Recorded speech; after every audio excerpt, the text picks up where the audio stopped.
चोर, तहरीर जेबी बेले, बर्तानिया। वर्नन के पास अब चोरी के सिवा कोई रास्ता न बचा था। उसने खुद को समझाया, मुझ में इसके अलावा कोई हुनर नहीं। अगर मैं हिम्मत ना दिखाऊं तो सारी उम्र क्लर्की करता रहूंगा और मेरी हालत कभी न सुधरेगी। वो अपने दफ्तर की सेक्रेटरी सूसन को दिल से चाहता था। जब वो तेजी से सीढ़ियां चढ़ती, वो बेचैनी से उसे तकता और सोचता, मुझे आरामदेह जिंदगी के लिए दो चीजें चाहिए, सूसन और दौलत। मगर दौलत के बगैर सूसन से कुर्बत मुमकिन न थी। यही सोच उसे चोरी की तरफ ले गई। उसने दिल में कहा, अगर जराइम ना हो तो पुलिस, वकील और जेलर क्या करेंगे? नेकी को कौन पूछता है? एक रात निशब गुजरने के बाद वो शहर के पोश इलाके में एक बड़े घर के दरवाजे पर पहुंचा। उसने 3 घर चुन रखे थे जो ज्यादा दूर न थे और जिनमें उसे अमीर लोग नजर आते। उसने इधर उधर देखा और पहले घर की खुली खिड़की से अंदर घुस गया। टॉर्च निकाली मगर बैटरी खराब थी, रोशनी न हुई। उसकी पहली चोरी नाकाम। वो जल्दी घर लौटा, नई बैटरी ली और दूसरे घर की तरफ बढ़ा। वो खिड़की से अंदर दाखिल हुआ। अचानक निचली मंजिल से आवाजें आईं।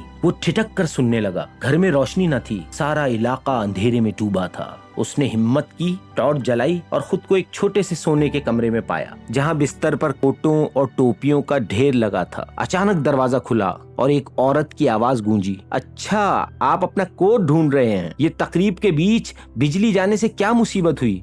बराए करम टार्च दोबारा रोशन करें। ओह, ये रहा मेरा कोट, आपका बहुत शुक्रिया। औरत के जाने के बाद वर्नन ने पेशानी का पसीना पोंछा, खिड़की खोली और छलांग लगाकर बाहर निकल गया। सड़क पर खड़े होकर उसने सोचा, मैं कितना बदकिस्मत चोर हूँ। फिर उसने तीसरी कोशिश का फैसला किया। तीसरा घर सबसे बड़ा था। उसने सोचा, पहले उसे क्यों नहीं चुना? घर की पिछली खिड़की बुलंद थी मगर इत्तेफाक से उसे एक सीढ़ी मिल गई। वो खिड़की से अंदर घुसा, टॉर्च रोशन की और एक और सोने का कमरा देखा। इस बार बिस्तर खाली न था। एक औरत सिरहाने पर लेटी थी, पीठ खिड़की की तरफ। वो एक कदम बढ़ाने ही वाला था कि कमरा अचानक रोशनी से भर गया। वो साकित खड़ा रह गया। औरत अभी तक कंबल में लिपटी लेटी थी। उसने देखा कि बिजली का स्विच दरवाजे के पास था जो शायद बिजली बहाल होने पर खुद ऑन हो गया। वो पंजों के बल स्विच की तरफ बढ़ा मगर उससे पहले औरत उठकर बिस्तर पर बैठ गई। जैसे ही वो उसकी तरफ मुड़ी, वर्नन के मुंह से निकला, सूसन। सूसन का मुंह हैरत से खुला रह गया। वर्नन को पसीना छूटने लगा मगर वो बोला, सूसन मैं तुमसे मिलना चाहता था, मैं तुमसे मोहब्बत करता हूँ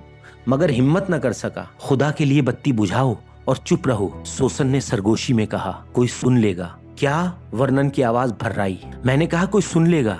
तुम्हें कैसे पता कि मैं यहाँ रहती हूँ? इत्तेफाक से। मेरे कपड़े दो, वो कुर्सी पर हैं। तुम क्या करना चाहती हो? वर्नन ने पूछा। मैं तुम्हारे साथ जा रही हूँ। सूसन ने जल्दी से कपड़े पहनते हुए कहा, हम जिंदगी का फैसला करेंगे। आज रात तुम्हारे घर रहूंगी, फिर कहीं और चलेंगे। हम एक पुरलुत्फ जिंदगी बसर करेंगे। अगर तुम पहले बताते तो कितना अच्छा होता। मैं जानती थी कि तुम एक दिन जरूर आओगे। चलो मैं तैयार हूँ, लेकिन शोर न करना। वर्नन ने सीढ़ी से सूसन को उतारने में मदद की। दोनों हाथों में हाथ डाले बाजार की तरफ चल पड़े। घर पहुंचकर सूसन बोली, वल्लाह पहले तो मैं डर गई थी, मैं समझी तुम चोर हो।